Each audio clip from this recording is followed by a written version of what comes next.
Right. Can we now can we call it a truce? Right? It's been an emotional few days for everybody, right? Some people have been very angry at the idea that Spurs should want to throw this game or not win it. And some people have been quite the opposite of that. Some people have obviously welcomed the idea of Spurs not winning that game, denying Arsenal, all but denying Arsenal, not quite. Let's not count our chickens yet, but all but denying Arsenal the chance of winning the title. Look, I fell down on the side ultimately of not wanting to see Arsenal win the league. I've said that on here countless times. I've said stuff to that effect on Twitter, right? What I will say is that honestly has been one of the most unpleasant experiences of my life. Um, Actually, if I'm going to be honest about it. I'm not going to hide from this. Wanting Spurs to lose, actually being relieved when Manchester City scored, when Haaland scored, relieved when they got their penalty. It was horrible feeling. But I absolutely refute the idea that this is some sort of blight on a mentality. It's this, it's that. Like, number one, right? When Arsenal fans were saying that to us in the lead up to the game, I'm sorry, as if it would be any different where the roles reversed. Don't be disingenuous about this. Don't lie. This is not some sign of Arsenal fans as a club, as their mentality. They would be so much above this. No, they wouldn't. Every single fan base would be like this if their most hated rivals would be effectively handed the league title were we to have won it, right? So I'm not buying that. There's a more nuanced discussion amongst Spurs fans. There is, and that's a difference of opinion. It is, right? I think now I'm hoping, right, that we can all just be in a place now where that's over.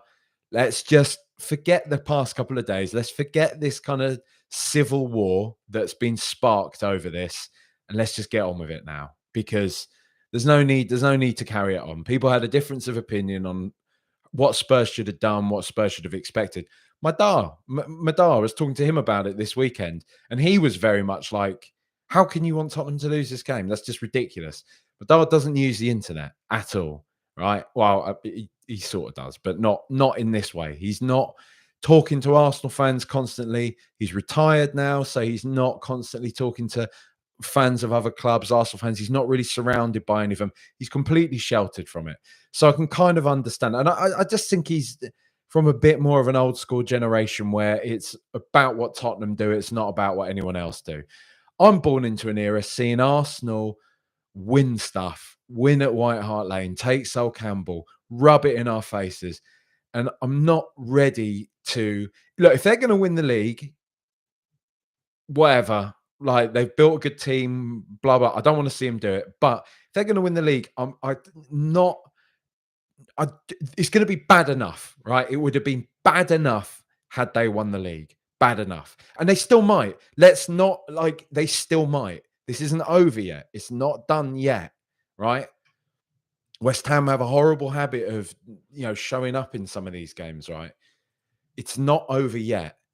However, right, the thought of them winning the league is bad enough. It would have been disgusting.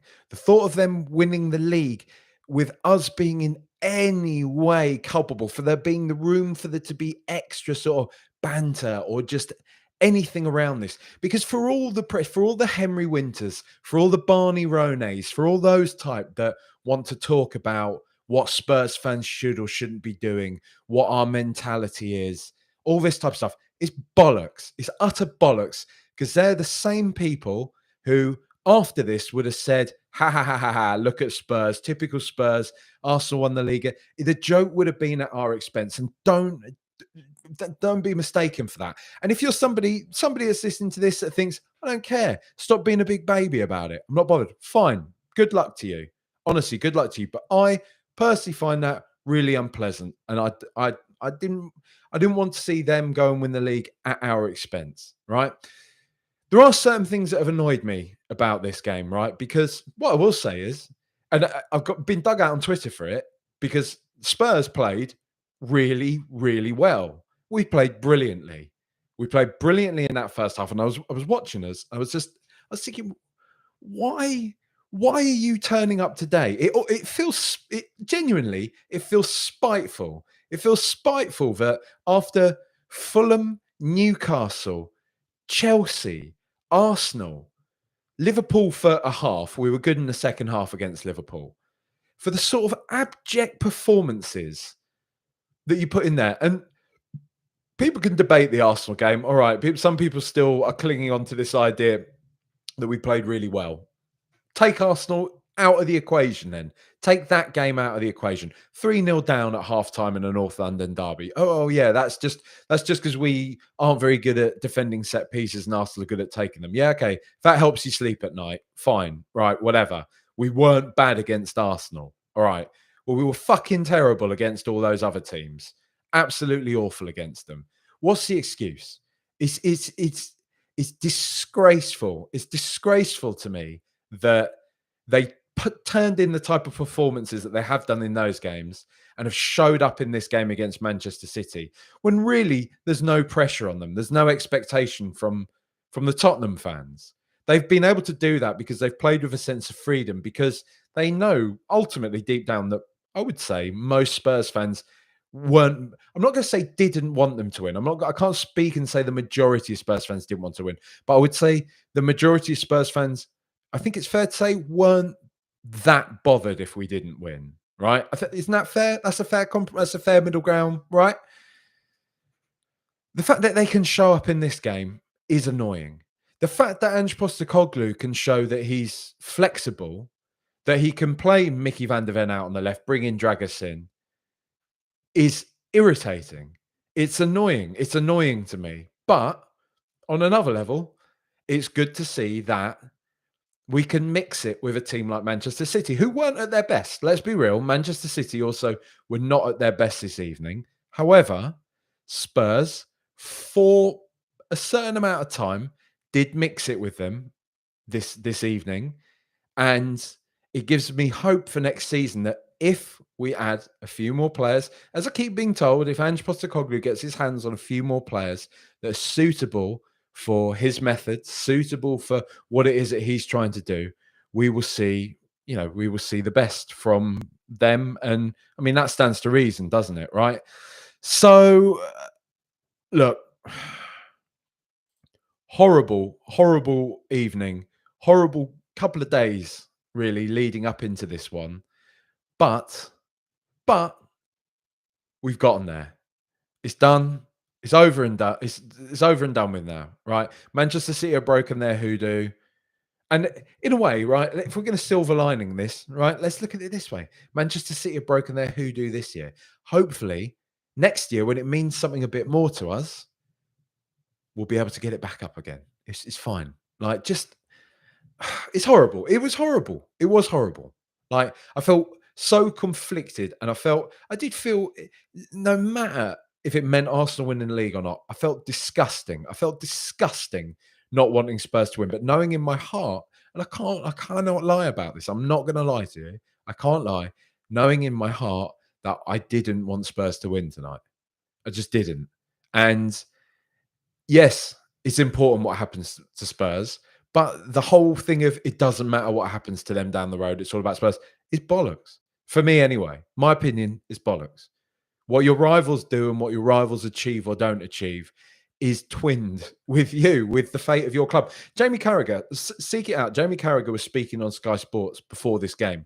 He's literally the only pundit that I've seen say anything that in some way defends Spurs fans in the lead up to this. Him saying, I come from a city where there's a similar rivalry, right? And I can tell you for a fact it would be the same thing up there. The other one wouldn't want the other to win the title if they had it in their hands. They wouldn't want that to happen. And the Spurs fans that don't want to win tonight, I think fair enough. And the point he made, and I think this is something, and I do think there's something in this because I kind of feel this. He was saying that if Arsenal were like Manchester City, if Arsenal were winning title after title after title, if this was Arsenal's fourth title in a row, and we're sat here talking about, not wanting to win games when we could potentially, and let's be honest, this we can get into the Champions League. It's the finest whisper of an opportunity for us to get into the Champions League still. I mean, that ship really has sailed. To be honest, I mean, it officially has now. Well done, Aston Villa. But that ship has officially sailed, but it had done really prior to this game, right? And he's saying, like, if we're talking Arsenal are on four titles in a row, four consecutive titles, and Spurs fans are talking about wanting to not win games so Arsenal don't win another title, I can kind of he was saying I can kind of understand why people would think that's a bit of a tin pot mentality. But this is about two clubs now who are both trying to like build their teams in the same way, who are competing for the same space, and Arsenal getting there first. They haven't won the league for 20 years now, right? And this would be monumental for them. Like the dust is starting to kind of gather on their trophy cabinet in that respect. I know they won an FA Cup, but at least the space where the Premier League titles goes, right? There's a generation now of Arsenal fans. There's a whole generation of young Arsenal fans that have not seen them win the league in their lifetime. And, you know, it might be naive to think this, but it would be nice, to be honest, for us to still feel like we could get there first ahead of them before they do it again. Because they are going to do it again. And they keep, I mean, if they add Isak to this team as well, then are City going to do 5 in a row? Maybe it'll be up to us to stop them next year. But for this year, I didn't want to see them do it. Like I said at the top, if they were going to do it, I didn't want it to be at our expense. No, do you know what I mean when I say that? When I say at our expense, you know what I mean. Like, I get it. They've played well across the whole season, but you saw them all coming out of the woodwork. Ozil, Kai Havertz was saying stuff. They're all saying all this stuff. I'm a massive Tottenham fan tonight. You had Arsenal fan TV's Twitter account doing all this come on you Spurs stuff. We're talking about like they're talking about us debasing ourselves not winning to win a game. Like, come on. Like, there's plenty of them. There were literally, you can see it. Go on Twitter now. Go on Twitter X, whatever you want to call it. Go and have a scroll through a few Arsenal accounts. Some of them have done literal photoshops of Arsenal Hotspur. Do you know what I mean? Mashing the badges together and all that type of thing. It's disgusting. It's disgusting. So for all their talk of like losers mentalities and all this type of thing, right? Instead of hoping that Tottenham Hotspur win it, why don't you try beating Aston Villa at home? If we're the ones with a loser's mentality, you need us to win the fucking league for you as well. It's just get rid of it. Juice Nut says, surprised we played okay given our current limitations. Yeah, I mean we did play very well. And then he goes on to say, thank God we Spurs it up as usual. Yeah. Hacker BLCPS says, enjoyed that. Ha ha ha ha. I mean, did you? Did you? I did. I didn't enjoy that. I didn't enjoy. I feel an enormous sense of relief. That's what I'll say. An enormous sense of relief. I didn't enjoy it. Stephen King played in parts like Real Madrid. The Dragon having a great game. Full effort from players. Fans there even got the opportunity to do the Poznan. Disappointed to lose by more than one, but fuck Arsenal. Yeah. I'm surprised it wasn't more aggro. Those fans doing the Spurs fans doing the Poznan in the I mean, there might have been City fans. They might have picked up a couple of tickets on the exchange or something like that. But I was pretty sure it was Spurs fans doing that, wasn't it? The Poznan. Surprised there wasn't more aggro about that. I'm not gonna lie. I thought there might be. Phil Mayo says Ange's tactics were spot on today. I think if we'd had our full complement of players, we'd have beaten them. Maybe. I don't know. We can't say that. I think if we'd had Harry Kane, we might have beaten them. He often did, didn't he? K9 McGurn 1 says, played great, just came up against the best team in the league. He says, unfortunately, at the end of that, but I'm glad that they're the best team in the league and not Arsenal, to be honest. Jamie Martin, I could picture the fans turning against Decky if he was the reason Arsenal won the league. I'm not going to lie, right? I'm not going to lie. Look, it's no. I think it's the world's worst kept secret, right? That Kulusevski was an Arsenal fan growing up. And there was that weird thing. What was it? There was some podcast at the start of the season when he got his move to the Premier League. He spoke on a Swedish podcast, and they said something about if there was another team in the world that you'd want to play for, who would it be? And he said something to the effect of, "I can't say who that is now." And so a few people speculated that was Arsenal. Some people speculated it was maybe Inter Milan. I mean, that feels like more of a stretch to me, considering there's pictures of a teenage Kulusevski standing outside the Emirates and everything like that, right? Look, footballers are professionals, they do a job and all this, but I can't lie. Look, come on, right? I'm not singling. I love Kulusevski. I say it all the time on here. So I'm not singling him out for abuse. I'm not saying go for him or anything like that. But come on, between you and I, let's be real. It did feel like he came on with a little bit of something else, right? A little spring in his step. And would you be honestly, tell me honestly, would you be that surprised if in 20 years' time, when he's retired, he's out doing another podcast, doing a talk show or something, talking about his equaliser in the game against Manchester City, and then Arsenal went on to win the title. And he's saying, I came on and I always supported Arsenal as a kid and I was desperate to score. I just wanted to help them win the title. Ha ha ha ha. Jokes on Tottenham again, kind of thing, right? It's the kind of thing a retired footballer would say. And yes, I know this is some warped sort of fan fiction, but you know what I'm saying. You know what I'm saying? Decky had a little spring in his step.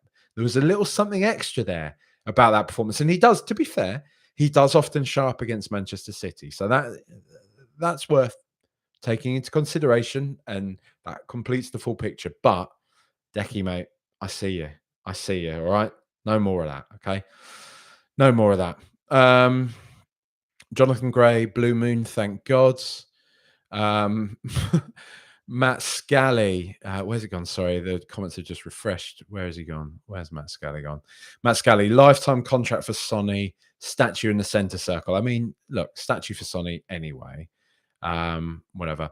Juice Nuts also says, what was Bentancur's strop about? He got subbed off.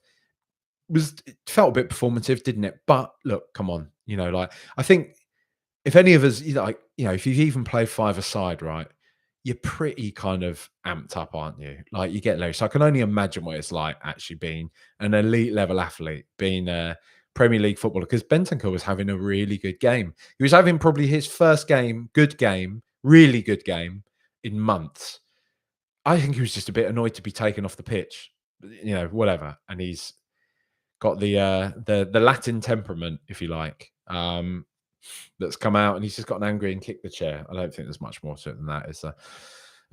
James Orbell played well, showed exciting changes to the team, stopped them lot winning. Yeah, pretty much perfect. Charlie Eccleshare's tweeted similar, saying this will be the performance and result that a lot of Spurs fans would have liked, right? Just in that Spurs have played really well and just shown a level of flexibility, but they've still lost and denied. All but denied. Got to keep saying that. All but denied Arsenal the chance of winning the title. It's still not done yet. Don't forget that. It's still not done yet. Wilson T, what a day to be alive. It was torture. Hanik Kotecha says, happy to lose. Can't wait for City and Villa to both bottle the end of the season and we still miss out on Champions League. That's what this universe will do to us. I mean, I'm not going to do the whole kind of like Spurs. It's better if Spurs don't get Champions League and all that type of thing. However,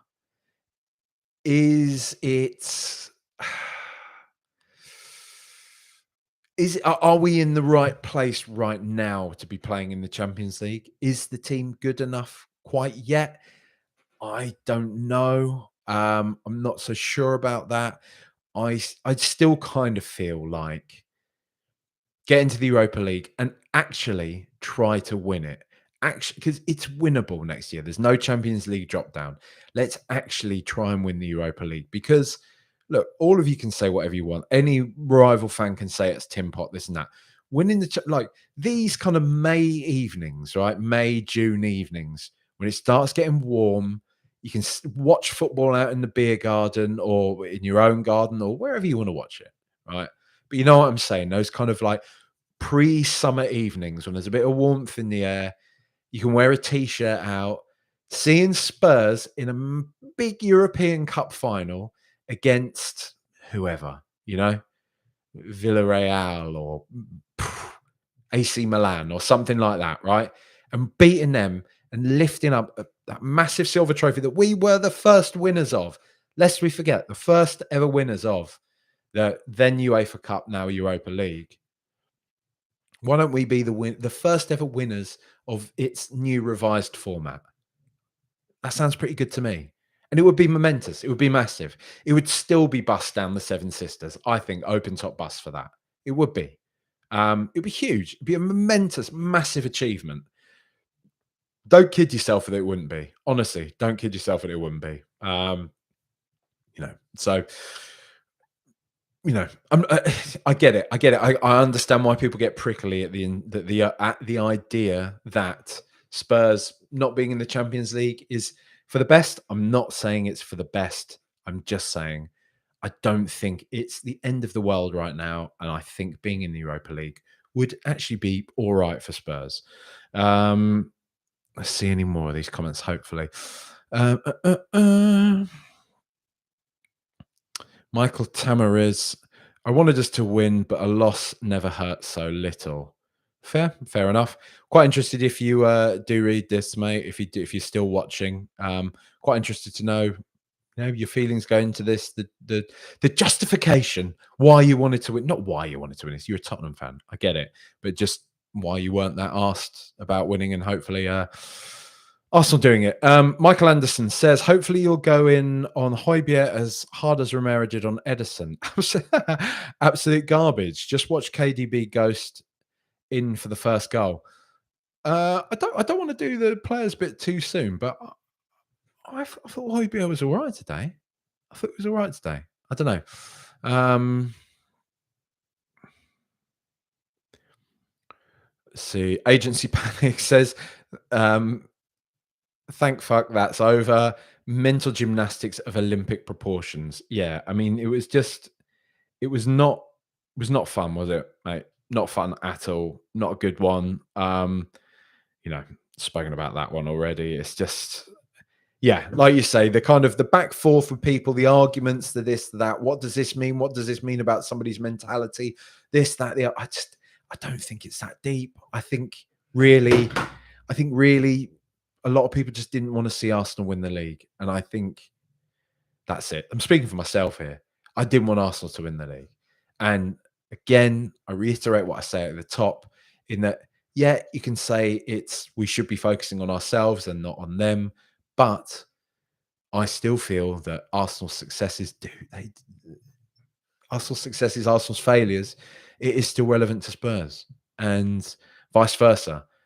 I can't imagine many of them were excited about the prospect of us potentially winning the Champions League 5 years ago now, after we beat Ajax. Do you know what I mean? I can't imagine many of them. I mean, you can see all those old Arsenal fan TV clips of them going on and on and on about not wanting Spurs to win and all that type of thing. So it's just bollocks, man. I'm not going to let them get in our heads and question like what our mentality is and all this type of stuff, because we simply, checks notes, don't want them to win the Premier League.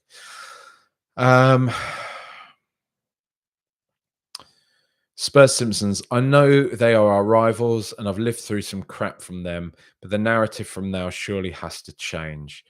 Let them be them now, them being Arsenal. I don't know, mate. Why? I don't really know why the narrative's going to change. Like, we're still rivals. They're still our fiercest rivals. That's it. Forex Gold. The fact is, it's the cumulative bad decisions of our owners the past 20 years that have led to this position, where all we have to hope for every season is stopping our fiercest rivals. Yeah, I don't, mate. I don't overly disagree with that. I don't look. I don't know. I've been on the fence about the ownership for quite some time. I've got some thoughts on that, but we'll save this more for the summer because now's not the time. Um, Tony Stark, shout out to my captain for what he did at the end. He knew. He knew. Sonny knew. He knew. He at any other occasion, he's slotting that in the corner. You know he is. You know he is. He knew, man. Sonny had our back there. Sonny had our back. Um,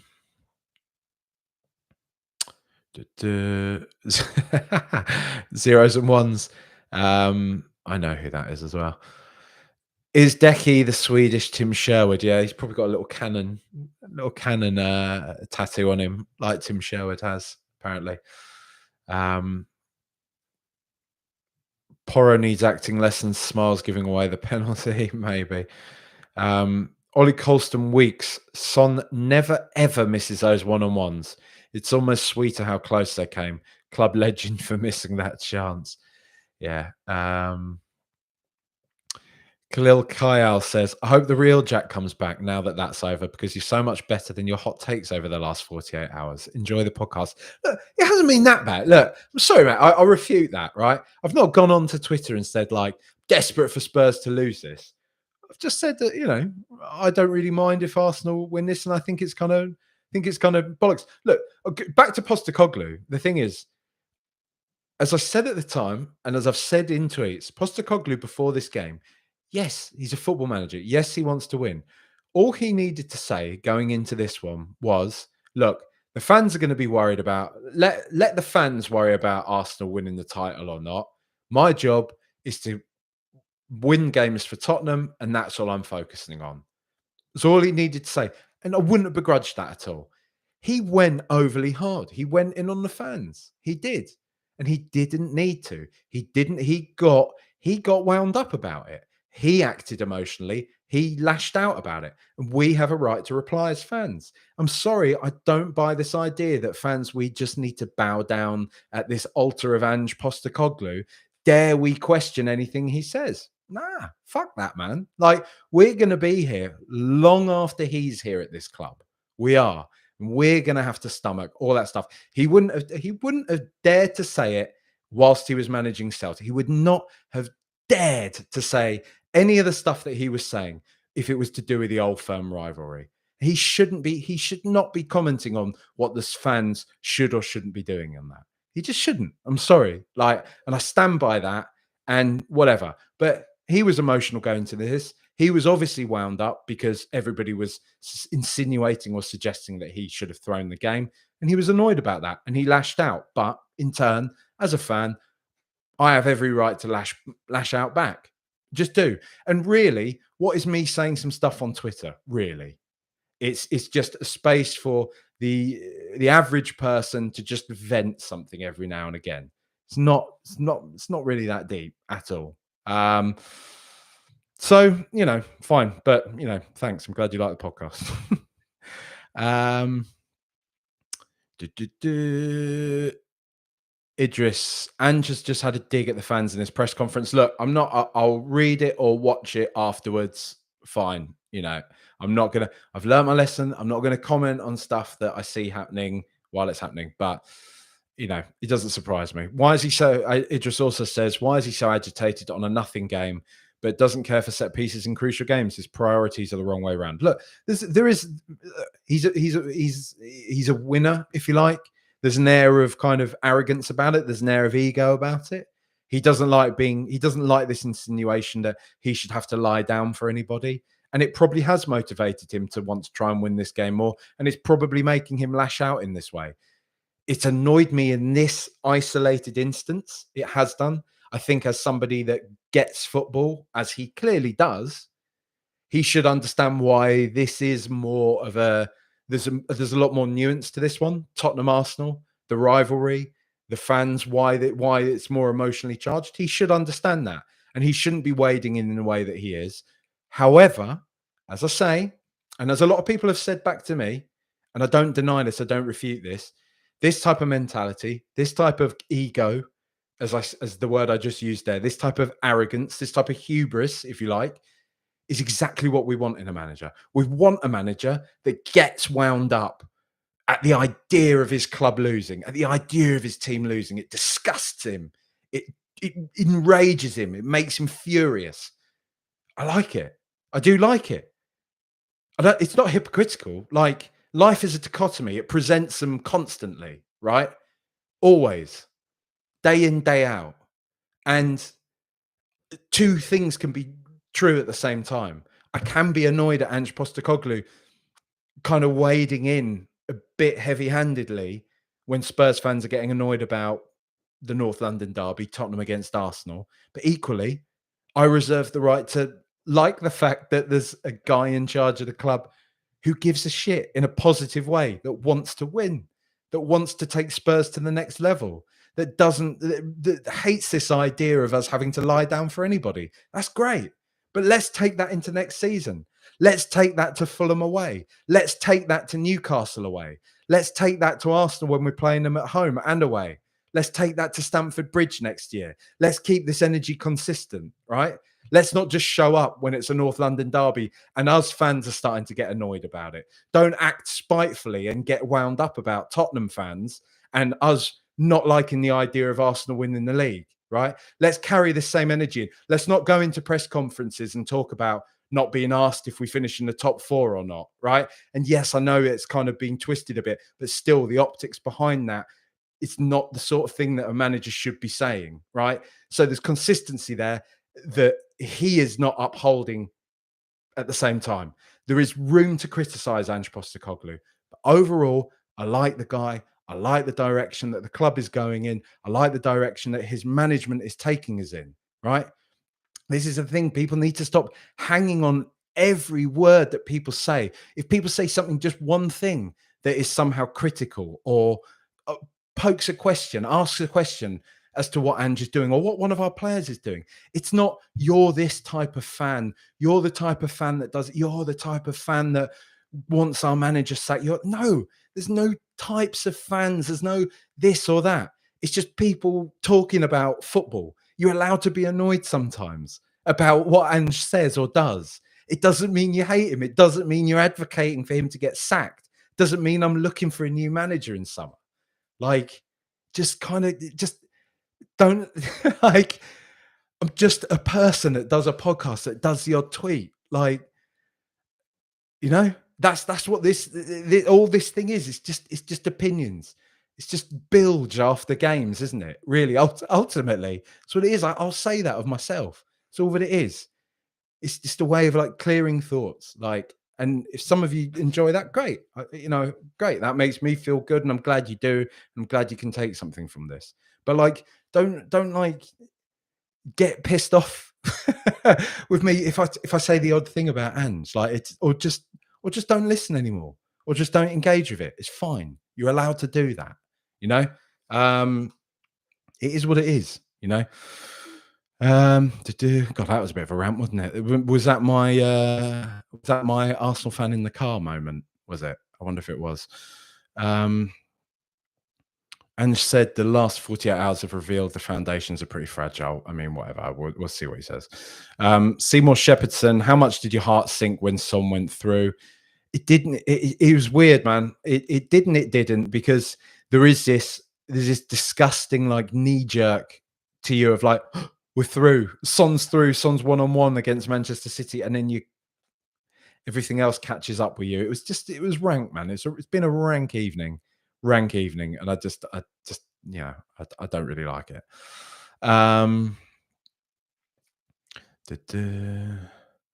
Ali Golder said Postecoglou is fuming about the foundations of the club. Cool. Right, well, whatever. Mike's channel. I'm still sat here trying to figure out our starting formation. Yeah, genuinely. How were we playing? I couldn't really work it out. I was just kind of thinking that Maddison and Son were sort of swapping over. I don't know. We hear about this fluid formation. I'm not entirely sure though. Tony Starks says, in the spirit of the last few weeks, I'll have to go if bitch don't kill my vibe. Is that to me? Am I killing your vibe? Sorry. Evan Newell, once the club is at the level of success we all dream about, we'll naturally care less about what our rivals are doing. I think Ange wants us to have that mentality now. That's why he's frustrated. Yeah, potentially. He has just come from Celtic, massive club, won a treble up there, huge kind of expectations. They expect to win every single game, but can he be that naive?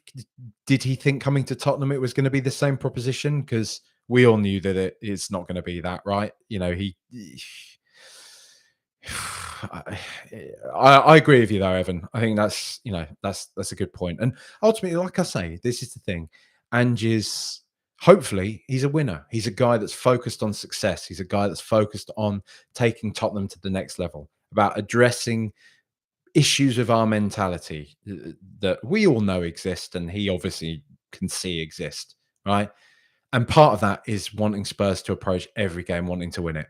I do think really just this game in particular, he is really, really skirting over the nuance. For the fans, at least, what a nuanced kind of prospect this is for the fans. And I don't think he's being fair.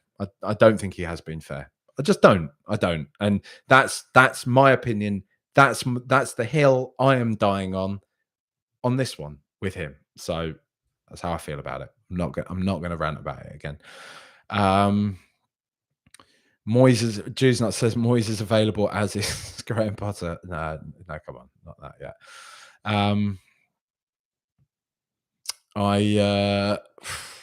Yeah, I don't know. It's been a weird evening, not pleasant. Arsenal, look, there's twists and turns in this season, isn't there? There's been twists and turns.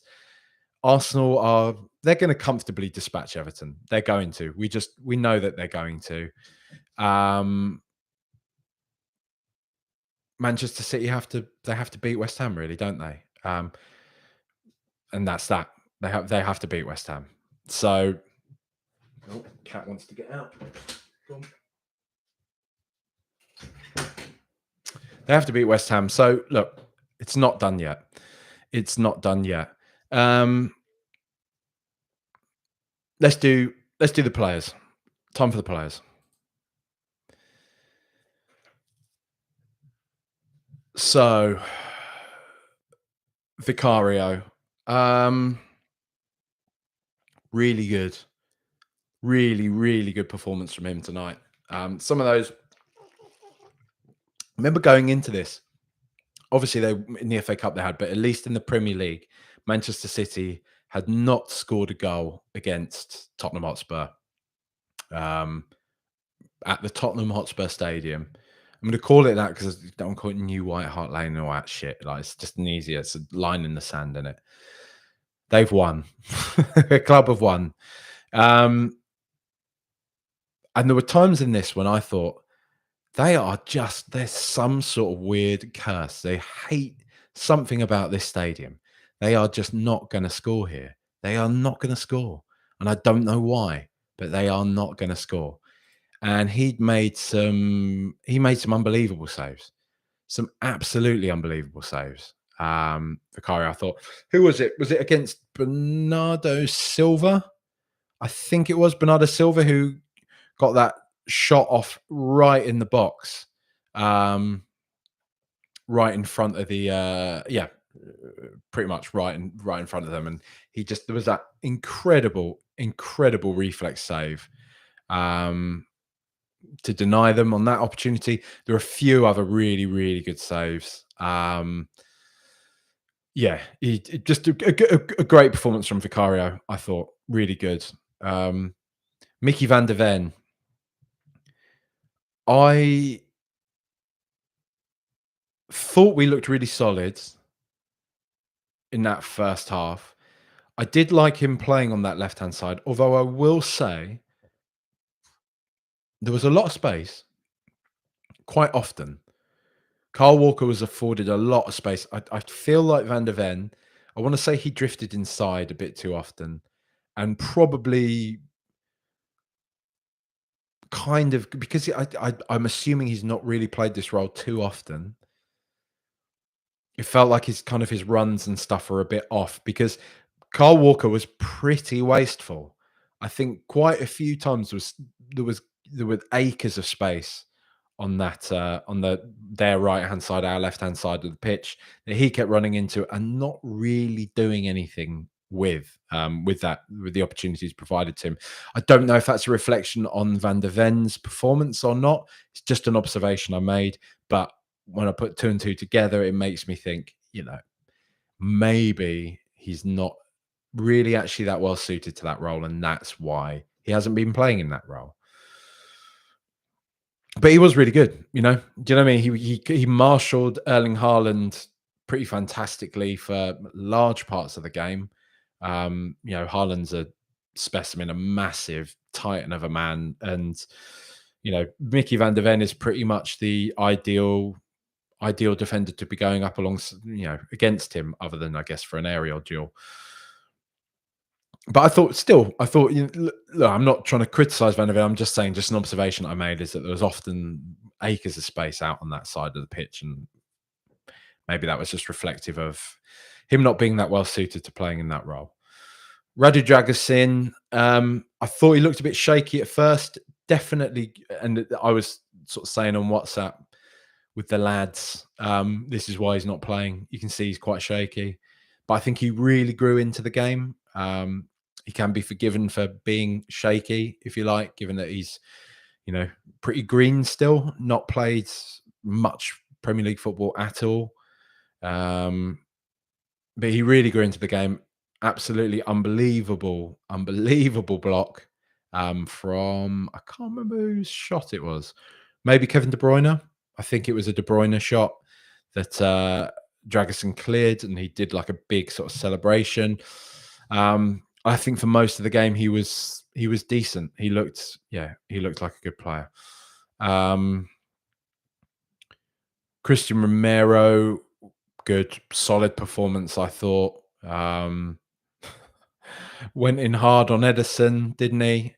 Which there was that funny moment, wasn't there? Sky Sports didn't want to show a replay of they didn't show a replay of Christian Romero colliding with Edison.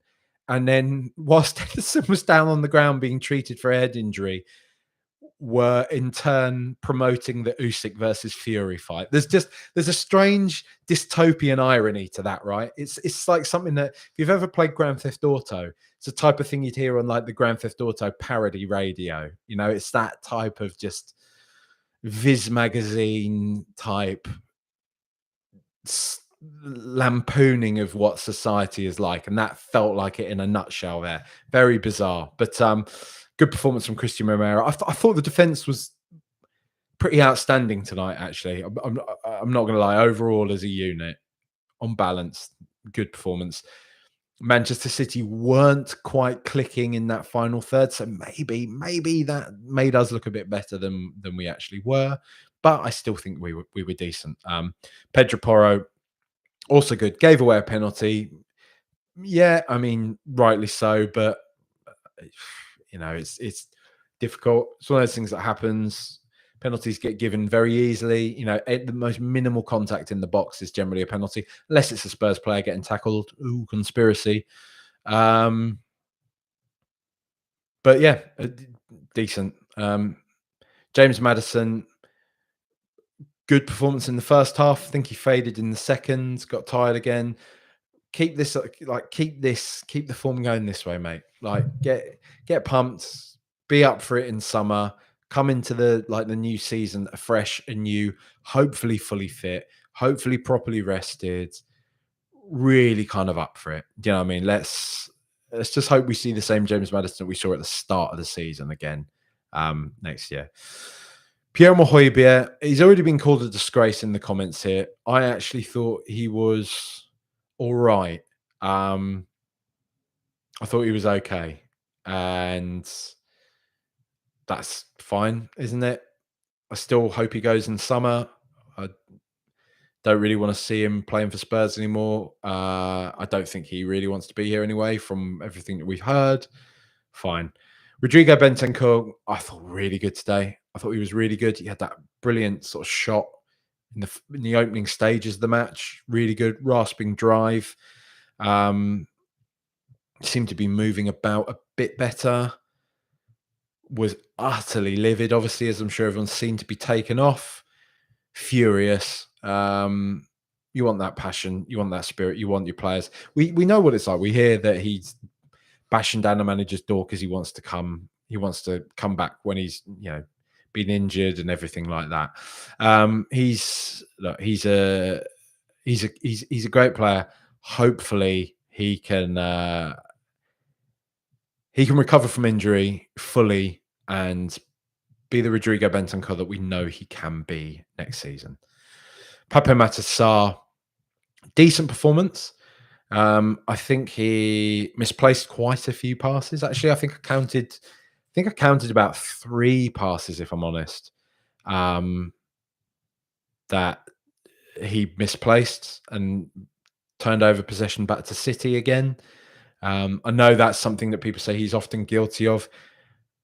Fine, but he is still young. He's finding his feet. I like the fact he plays probing balls. He's looking to play kind of take challenging passes and take a risk and everything like that. So I can forgive him that. I love him. Fantastic young player. I think he had a good game overall, really, today. Son Heung-min looked more like himself, I thought, this evening. Bit more lively, going at City, creating the angle for himself, having shots. That one-on-one, I think any other day Sonny scores that, but like I say, Sonny knew. Sonny knew. He ran through, he was giving us all a fright, but surprised he didn't give a little wink to the camera. Do you know what I mean? After that one, just to let everyone know he knew the score. He knew what was going on. Brennan Johnson, okay. I thought he was quite good. A bit, dare I say, somewhat anonymous, maybe. That feels a bit harsh. Anonymous is probably harsh. Yeah, definitely harsh. I think, okay, that's what I'll say. He had an all right performance. Oliver Skip, I can't really think of anything he did when he came on. Gio Lo Celso, similar, can't think of anything he did when he came on. Dejan Kulusevski, very, very good when he came on. Dejan, please, mate, keep that energy. Keep that energy for when you're not trying to win the league for Arsenal, please, mate. I can forgive it. Look, you're a teenage Arsenal fan. There was maybe just that little bit of you that was like, I wouldn't mind if they won it. I wouldn't mind being the hero amongst Arsenal fans. I'm probably never going to get to play for them now. But if I can kind of be hero for a day for them, and I've got plausible deniability with Spurs fans, hey, I just wanted to get us into the Champions League. He could be forgiven for that, right? He can be. But keep that up, mate. The snapshot, the cutting snapshot on his left foot. Where's that been? Where has that been for most of the season, mate?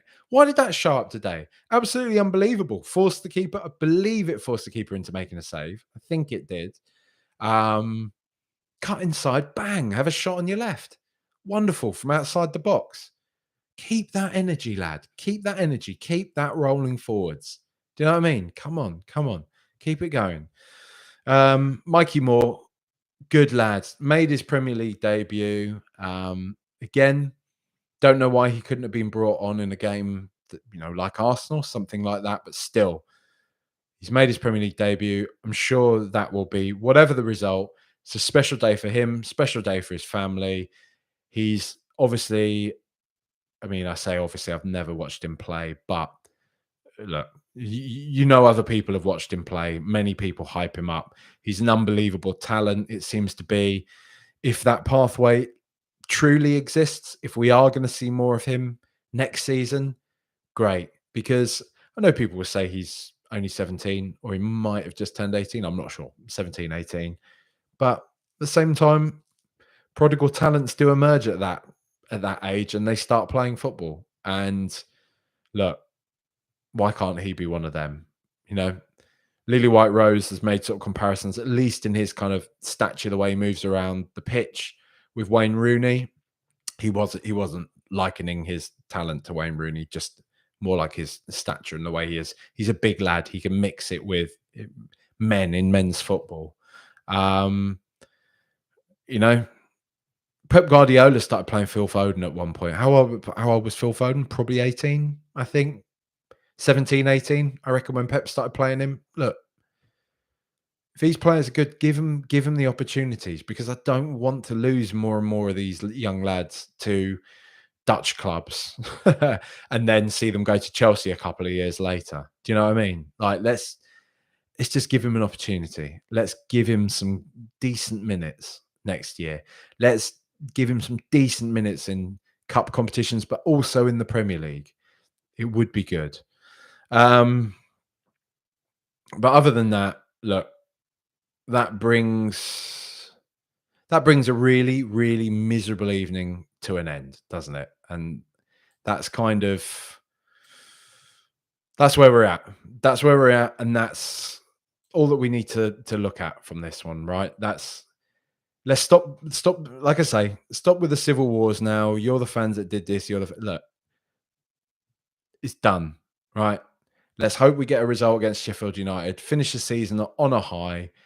Win the game at least. Hope that Manchester City beat West Ham. That Arsenal now, after having put everything into it this season, start to lose momentum. Maybe they get a bid for Saka. Maybe they get a bid for Odegaard. The cracks start to form. Think about that. City make a little bid. They make a cheeky bid for Odegaard. So no, Kevin De Bruyne's on the way out. And like what happened with us with Kyle Walker, Odegaard then says, actually, I quite want to go to Man City. Sorry. And then it all starts falling down. They lose that momentum. Then they can feel that pain of getting close. Because do you know what? People want to forget. People want to forget the fact that Tottenham Hotspur Football Club went an entire season unbeaten at home, finished on 86 points, second only to a club that was bankrolled by the stolen mineral wealth of a nation in Chelsea Football Club. Everybody is forgetting what Chelsea did under Roman Abramovich. Everybody says it's all Manchester City now. People forget that Tottenham Hotspur came up against this. And I didn't see half of these narratives when, like I say, we went an entire season unbeaten at home, played some of the best football in Europe, really, that year in 16-17. An unbelievable side, an unbelievable achievement. 86 points at that point would have won the Premier League more times than it wouldn't have done. And all that the narrative was after that point was Tottenham bottled it, Spursy, all the usual type of shit, right? And what are we seeing from Arsenal? These brave, heroic Arsenal. That entire media establishment is propped up by gooners. Arsenal are the most hooray Henry club, right? And it stands to reason that the majority of the media would be backing them up and would be pretty much actively supporting them, right? Got my tinfoil hat fully on.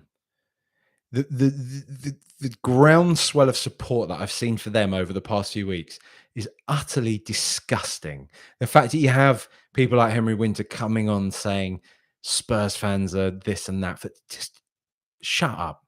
None of that. We cannot be having them win the league. Don't want to see it. If I live till I'm in my mid-80s, right? If I'm lucky enough to have a long and happy life, I hope to never see them win it again. The chances are they probably will, but I never want to see them win it again, ever. So all of this, should Spurs have done this? Should the Spurs have not done that?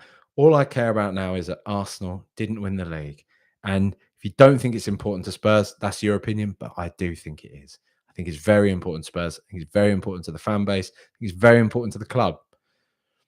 It sets us back if they win the league. It does. So that's all I've really got to say on that one. Thanks everybody for watching. Thank you everybody for, commenting, liking, following, all that type of thing. If you are watching now, look, there's a lot more of you watching than there are likes on YouTube right now. So drop it another little like, right? If you're listening to this, if you're listening to the recorded version after the game, please do, leave a rating, leave a review on your chosen podcast platform. Do have a Patreon, patreon.com/RTRpods. What a miserable evening that was. What a bizarre evening that was. Really, really strange. Probably the strangest experience. No, definitely the strangest experience I've ever had watching Tottenham Hotspur Football Club in my entire life. So let's hope there's not ever one of those again for as long as we all live, because it's horrible. Nobody, the universe doesn't need to, it doesn't need to deal us these hands constantly. It doesn't need to do it. It doesn't need to deal as these hands like Chelsea denying our Champions League place, like Arsenal winning the league in our place, like Sol Campbell. Like, I mean, these countless things that have happened. Just stop with it now. Stop with it now. Let us let us have our day in the sun. Right? It's our turn now. So next season, let's wipe the slate clean. No more bitching about Ange from me. No more Ange bitching about us. Let's just all focus on getting Tottenham Hotspur back to the very top, making them the best team in the country, in the land, in Europe, all of it. Let's win the lot. Come on, you Spurs, up the Spurs. There's one game to go. Summer is almost upon us. It's been a long old season. Much love. Thank you, everybody, for tuning in. Goodbye. Good evening.